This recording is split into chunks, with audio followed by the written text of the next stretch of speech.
Ну что? К теме дня. У нас как раз Да. есть замечательный эксперт, но сначала озвучим тему сегодняшнего дня. Сегодня начался двухдневный официальный визит Владимира Владимировича Путина в Китай. И это не просто протокольная поездка, а историческая веха. Нашему стратегическому партнерству в этом году исполняется 30 лет, а сам визит приурочен к 25-летию подписания фундаментального договора о добрососедстве, дружбе и сотрудничестве. Пекин встретил российскую делегацию идеальной майской погодой. Центральные улицы Китая, столицы и площадь Прошу прощения. Тяньаньмэнь. Это же известная площадь Тяньаньмэнь в 89 году. Это как тот самый вулкан, который не выговаривается у меня, но не отрабатывается. Есть замечательный мой любимый вулкан Война Путина. Вот этот Правильно я запомню. ставьте ударение. Да, Тяньаньмэнь, знаменитая площадь, на которой Майдан китайский давили в 89 году. Вот уже украсили сотнями перекрещенных российских триколоров и флагов КНР. И что? Отношения Москвы и Пекина достигли беспрецедентного уровня. Об этом Путин лично заявил в специальном видеообращении к гражданам КНР. Оно так очень необычно, на самом деле, вышло в 3 часа ночи по Москве. Но сделано это было специально, потому что к этому времени в Китае уже 8 утра. И, собственно, все китайские обыватели включили свои смартфоны по пути на работу и первыми увидели приветствие нашего лидера. Россия и Китай уверенно смотрят в будущее и активно развивают контакты в политике, экономике, оборонной сфере. Расширяют гуманитарные обмены, поощряют межчеловеческое общение. То есть сообща делают все то, что служит углублению двустороннего взаимодействия и делу всемирного развития наших государств. Важно, что именно эти вопросы составят повестку дня предстоящих в Пекине переговоров. Искренне ценю настрой председателя Си Цзиньпина на долгосрочное сотрудничество с Россией. Считаю, что наши добрые, дружеские контакты помогают намечать самые смелые планы на будущее и воплощать их в жизнь. Видеоролики с обращением российского лидера к народу Китая всего за несколько часов набрали сотни тысяч лайков в китайской версии приложения TikTok. Да. У нас на связи сейчас Файншмидт Роман Иосифович, политолог, эксперт по Азии. Роман Иосифович, мы вас приветствуем. Здравствуйте. Добрый вечер, коллеги.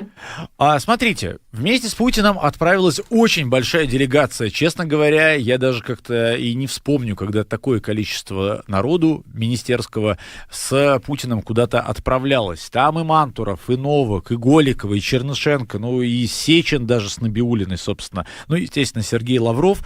Вот такая большая делегация, на ваш взгляд. О чем это говорит? Насколько масштабные и стратегические там будут вопросы обсуждаться? Да, я соглашусь, что делегация действительно масштабная. То есть даже если мы вспомним предыдущие встречи президентов России и главы КНР, мы действительно можем заметить, что все-таки пул сопровождающих лиц был несколько уже. Сейчас же, конечно, это связано прежде всего с тем, что Россия заинтересована в углублении и в расширении сотрудничества между нашими странами. Опять-таки, очень важно подчеркнуть, что да, товарооборот растет. Причем, если мы вспомним 2021 год, то с 2021 года он вырос уже больше 60%. Сейчас он как раз остановился на отметке примерно 228-240 миллиардов долларов. Там немножко циферки отличаются в зависимости от методологии и считающей организации. Но в итоге можно увидеть, что да, динамика впечатляющая. То есть мало где можно найти пару стран, которые испытали подобный рост взаимного товарооборота. Но, опять-таки, очень важно обратить внимание, что после 2024 года у нас все-таки товарооборот несколько, затормозился в своем развитии. И здесь как раз важно подчеркнуть, что и Россия, и Китай сейчас просто необходимо искать какие-то новые точки роста, новые способы использовать потенциал, а можно прямо сказать, что потенциал на данный момент пока что безграничный, для, соответственно, расширения экономического сотрудничества. Здесь бы я подчеркнул и возможности развития проектов в Арктике, и опять-таки с использованием Северного морского пути, а он для Китая, скорее всего, будет очень и очень важным, учитывая происходящие геополитические напряженности на Ближнем Востоке, которые, в принципе, заблокировали Ормузский пролив. И не исключено, что какие-то другие виды напряженности могут, в принципе, ограничить возможности китайской торговли с теми же странами Европы. Опять-таки, это только, что называется, вершина айсберга. Еще бы я хотел напомнить про силу Сибири-2. Еще во время прошлой встречи Владимира Владимировича и Си Цзиньпиня, это было у нас в сентябре 2025 года, в рамках празднования 80-летия окончания Второй мировой войны, был подписан меморандум о том, что меморандум о развитии проекта «Сила Сибири-2», который заключается в развитии газотранспортных маршрутов с территории Ямала через Западную Сибирь, дальше, соответственно, в Монголию, через Синьцзянь-Уйгурский автономный округ Китая и дальше уже непосредственно на восток страны, в Шанхай. И если раньше Китай был очень осторожен с этим проектом, только вот как раз в сентябре 2025 года удалось наконец-то склонить официальный Пекин к подписанию только меморандума, то сейчас, соответственно, на полях текущей встречи ожидается подписание непосредственно контракта, который уже который, соответственно, ведет определенные юридические и практические основания для развития проекта. Да, Опять-таки, Роман, спасибо за такую нет, конкретику. Да, действительно, это прям очень важный проект, особенно с учетом того, что сейчас идет такая диверсификация нашей нефти, газа, поскольку ситуация у нас с Европой достаточно сложная, вот, да и Ближний Восток полыхает, собственно, опять.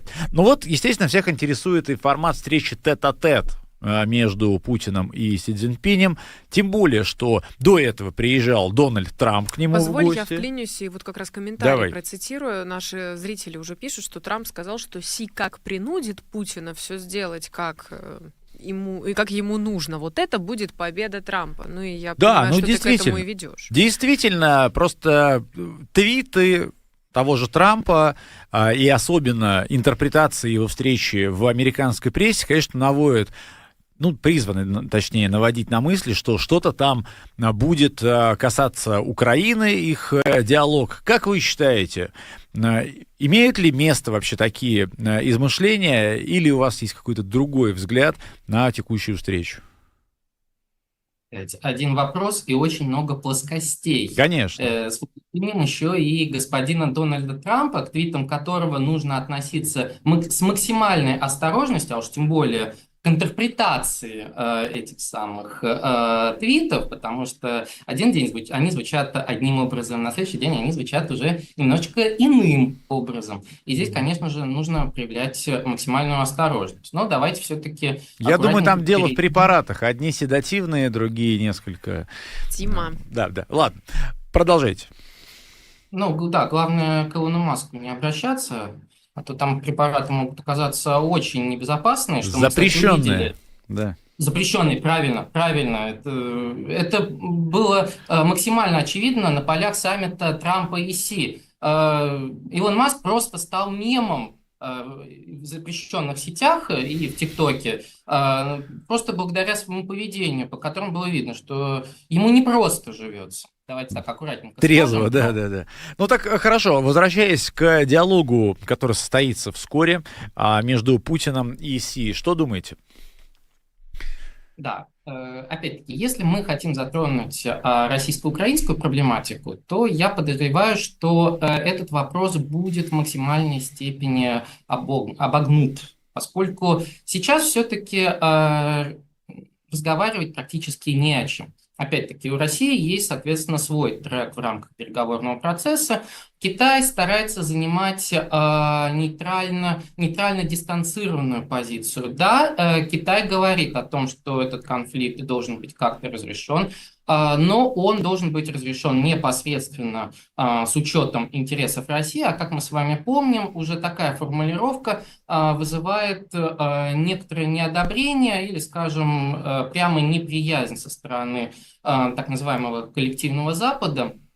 И говорить сейчас о том, что именно на полях встречи Путина и Си Цзиньпиня будут выдержаны какие-то подвижки непосредственно к решению российско-украинского конфликта, я бы не стал, поскольку встреча сама по себе несет совершенно другой характер. О чем она? Она, опять-таки, несет символическое воплощение сотрудничества между странами. Это как раз прежде всего вопрос экономики, экономического сотрудничества, торговли и инвестиций. Это, опять-таки, вопрос, символ именно двухсторонних отношений. Вспоминаем то, что вообще-то собирается запуск года образования как в России, так и в Китае.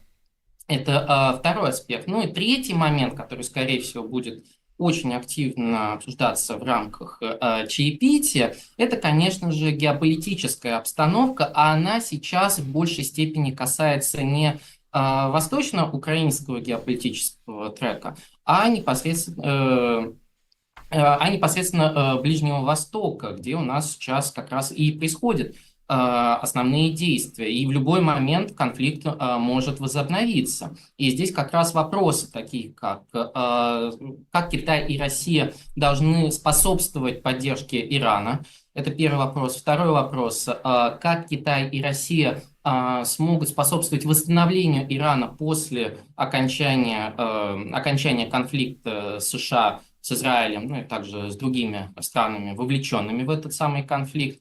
И, конечно же, третий вопрос, какова будет геополитическая конфигурация ближневосточного региона и насколько она в целом будет соответствовать интересам Москвы и Пекина. Согласен с вами, потому что, в общем-то, на как раз-таки ближневосточной карте у Китая стоят достаточно серьезные ставки, точнее даже поставки нефти, и думаю, что тут-то как раз-таки мы друг другу и пригодимся. А в украинский конфликт действительно Китай как-то предпочитает не втягиваться, предпочитает деньги зарабатывать. Вон компания DJI, мне кажется, она просто озолотилась в 458 раз на нем. Спасибо, Роман Файншмидт, Роман Иосифович, политолог и эксперт по Азии, был с нами на прямой линии. Большое спасибо за конструктив. Ну, собственно, я думаю, исчерпывающее по большому счету. Более чем.